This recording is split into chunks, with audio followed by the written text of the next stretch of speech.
Hey, what's going on? Welcome to another episode of an ongoing series where we basically take the camera anywhere we want to try to find secrets and new discoveries to some of our favorite games. And now we are returning to the mansion, Luigi's Mansion, for those that got auto-played into this video. Last time we checked out this game was 7 years ago, so there's a lot more content that I was able to find this time around, and I'm pretty excited to show this one off, so let's go!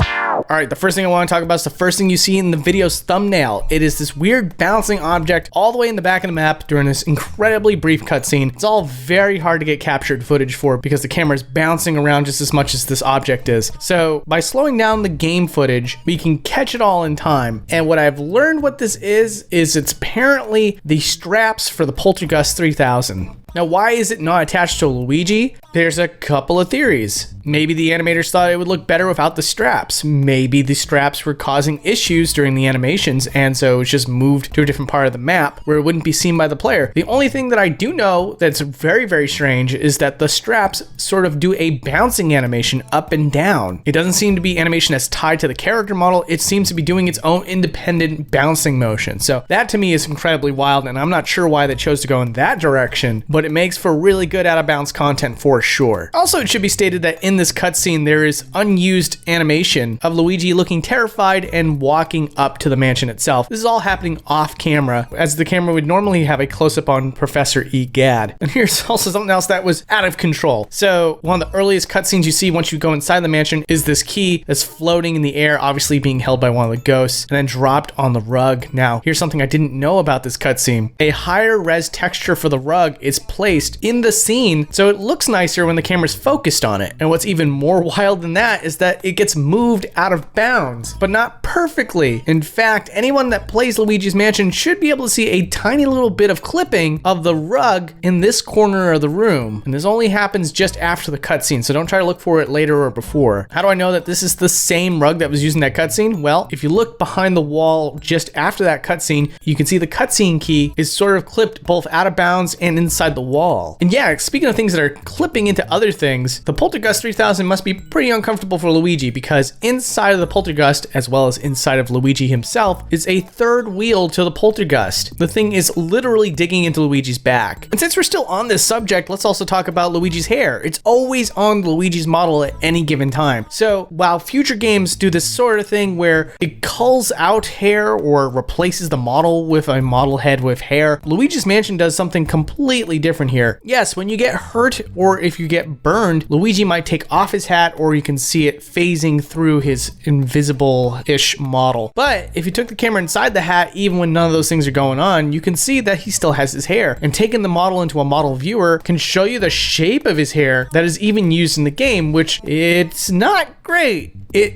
I appreciate that they did something like this, but also, wow. Things have gotten a lot better for the Mario Brothers hair, I'll tell you that. And the same can be said for Professor Egad too. He also has something that he's hiding. It's his actual eyeballs. Through those mostly opaque glasses is a texture that shows what his eyes would actually look like, which is two black dots with a lot of wrinkles. A similar character in Wind Waker also has the same effect, though I did not take him in a model viewer, it would just take too much time. But his eyes were black with little lines on the top to probably represent eyelashes.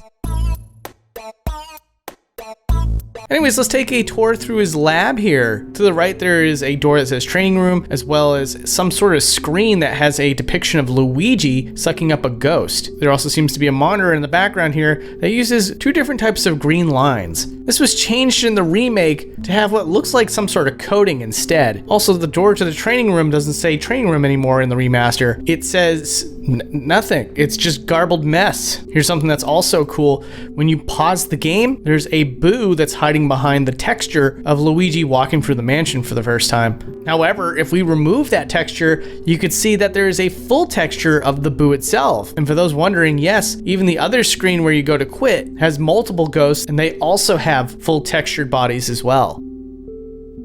Now let's talk about those close-up shots with Luigi's hands. Whenever you get a new key or you're trying to go through a locked door, it cuts to this scene where Luigi puts his hand on a knob. These are all high-quality models, which means that when you pan the camera out, the rest of Luigi's body doesn't exist. This is of course to save on resources, but also as a quick aside, not every door has this door frame, and in fact, I don't think any door in Luigi's Mansion uses this door frame where it has like a rounded top. So it might be like a beta asset that was just used for these scenes since the camera never goes that high anyway. It's kind of weird though. It makes these doors sort of look like saloon doors instead. And speaking of that, there's also a scene at the very beginning of the game where Luigi looks at a map that takes him to the mansion, and he's using both of his hands for that. Once again, the model is not there, but there's also no fadeaway for the arms either, which is sort of like a weird thing to have for the other scenes, to be honest with you. But anyways, here you don't see that effect at all. You can also see where the map goes when he goes to put it down. It just sort of clips into the map and then disappears. Also, this effect is used at the very end of the game when Luigi goes to grab the Mario painting. Funny enough though, here you get to see both the regular Luigi model and the arm model in the same shot, finally making their debut together. It's also neat to see that the animation of him lifting up the painting is already in the process of happening before the camera cuts away to show him lifting up the painting to the player. Anyways, let's continue clipping into things and looking at models when you're not supposed to. Here's Toad crying, or is he? Yes, there's tears, yes, there's hands in his face, but just like any truly manipulative person, when you take the hands away, you can see that Toad is smiling. Obviously, the real reason here is that why bother animating a sad Toad when you have his hands in his face and his head pointed down in a game that doesn't really give you a lot of camera control. And let's talk about Mario. When you deportrificationize Mario, I think that's a word that the game would allow me to use, you have this moment here where his body is still inside the machine, and for some reason, his head is super duper tiny. It shrinks down actually in real time before it shoots out of this device here. What makes that really interesting though is that basically the frame that you see Mario, his head is already full-sized again. So the whole process is just a little bit strange. I guess you could shrink the head down just so it doesn't clip into the device's exterior part of the model, but his head was already big to begin with before its head started shrinking down, so I don't know what's going on here. And then there's this scene where Luigi sees Mario's portrait for the first time. It's all a cutscene, and again, the camera pans around quite a bit, so it's a little difficult to get these shots. But what you learn here is that Luigi is not simply walking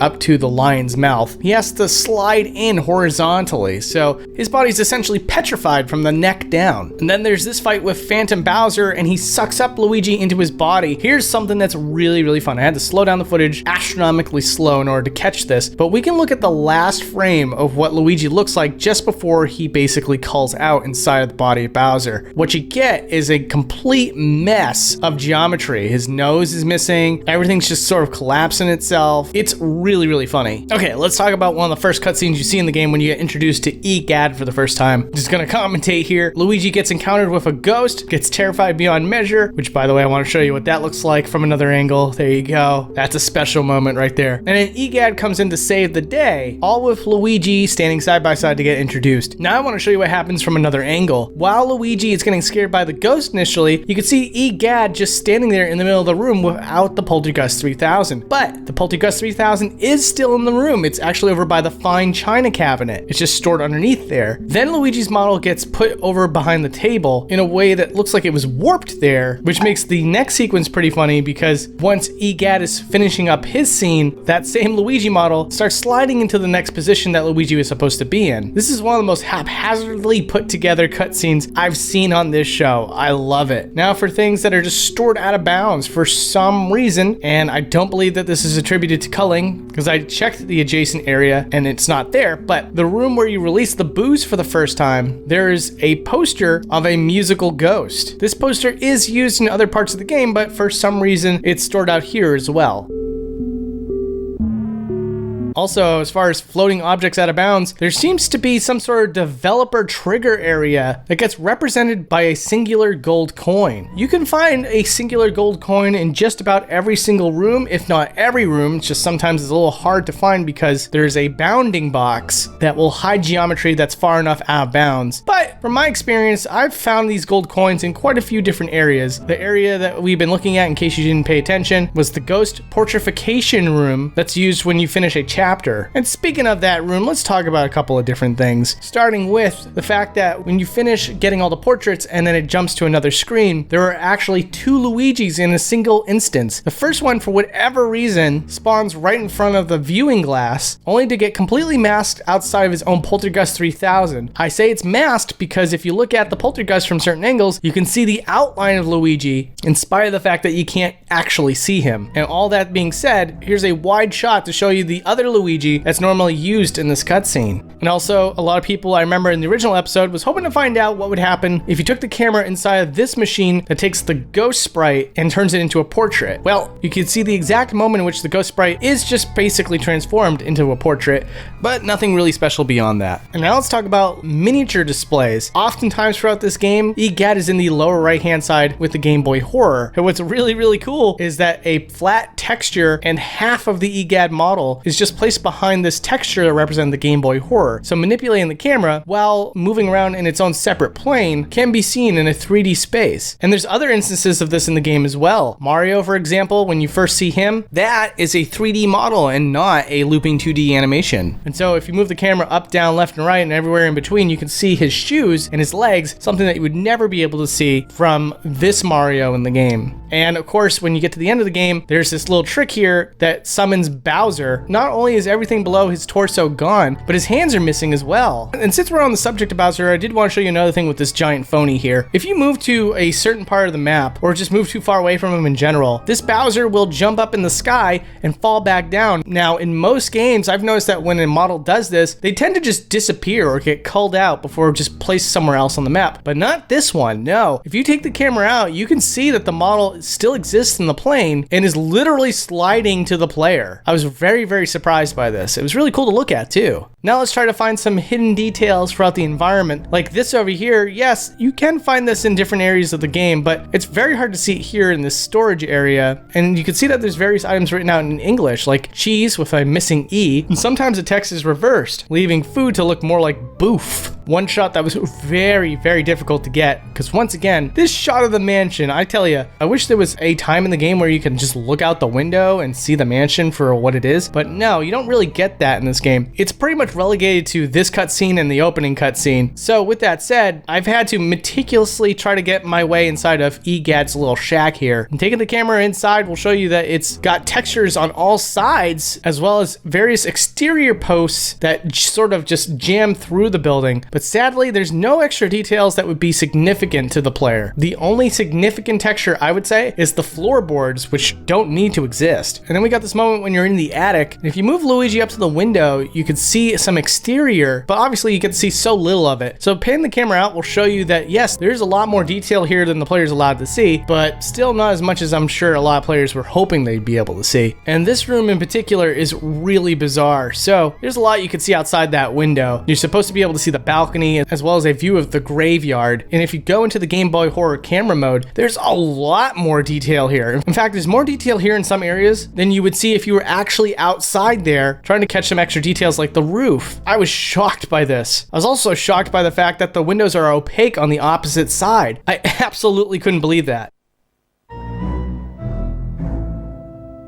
Now, I also wanted to pan the camera out for the first boss's room, seeing as it's supposed to be a crib, essentially, or a bassinet. And there is a texture on the bottom that the player wouldn't be able to see, but I think we can all agree it's not as fantastical as we were kind of hoping it would be. That's okay. Something that's really cool that I wanted to share with you guys, though, is that it seems to be that for every single boss fight except for the last boss, if I was to extract all the textures in this room, for some reason, there is a texture of a GameCube before the final revision of the console, indicated by the fact that it has a window to the disc. Why this happens, I have no idea, because I've tried to find this texture anywhere. I've tried to decipher it maybe out of the skybox or look inside of every little piece of geometry to find it somewhere, but no, it must be one of those textures that is turned invisible or culled out. And if anybody is really good at this sleuthing stuff, please by all means reach out to me to help me figure out why this happens or where it might be on this map. I would love to know. And then we got ourselves a viewer request. As always, I let you know what episode's coming up and give you guys an opportunity to let me know what you want to see in the episode. And so the viewer request this time around was about the warping sequence when you use the Game Boy Horror on a mirror. Normally there's like a blue light that shines over the player's perspective, and then suddenly you're in the lobby. Well, if we move the camera outside of the boundaries and look down on it, you can see that that blue light is just a simple composition of blue textures, but the warping itself is actually pretty dull, with the only exception being that for a very, very brief moment, all the environment for the main entrance area is essentially culled out, with the exception of the doors as well as various little knickknacks. And then of course we got the observatory room. I wanted to show you how far away that moon actually is, and I'm sure a lot of you might be disappointed to find out that the moon is actually really, really freaking close. And the cool little gag that the developers put in place is that the meteors that you shoot at the moon just get shrunken down really, really small very, very quickly to give the illusion of depth. But this is a rare instance where the game genuinely throws you into its own void. Without those stars, you are walking into the void of the game. Also, this is one of those moments in the game where just before you go into the observatory, if you don't solve the puzzle correctly, it warps you to the other side of the room that you were going to enter from. So I wanted to take the camera, pan that out, and show you what that looks like from out of bounds. And the coolest thing of all is that it does load the room as Luigi's opening the door. And it also loads the hallway when Luigi's just kind of spit back out from the other side. Two things I was very surprised to see. Also, for this training room, you got these series of pipes, and while the developer does intend the player to kind of see this little object here, it's so brief and so pulled away that you can't really see what it is. And I mean, even if you put the camera up close, it's still kind of hard to tell what the environment artist was going for here. It's got this circular but rigid object that has sort of like a indentation in the center. It honestly looks somewhat like a pie that someone punched in the middle.